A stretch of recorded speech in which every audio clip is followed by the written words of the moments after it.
Magluluto ako ng kima, lalagyan ko ng string beans. Umorder ako sa Daras. Eto naman ang binigay sa akin. String beans ba to? Mga flat na string beans.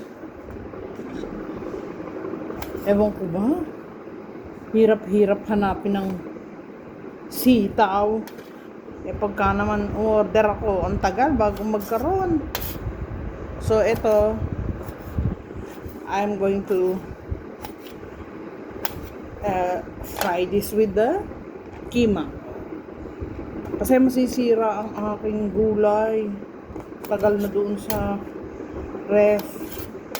Hindi ko naluluto kasi panay naman ang punta namin sa mga party-party, mga invitation. Tapos pag uwi namin, may dala pang pagkain. Aapat naman kami. Tapos, unti lang ang kain. Kaya laging, alhamdulillah, mashallah, ang dami laging ulam sa ref. So, ito mga binili ko, nalulutuin ko. Kailangan maluto ko na kasi mangingitim naman ng mga gulay. Yan. Gigisa ko today.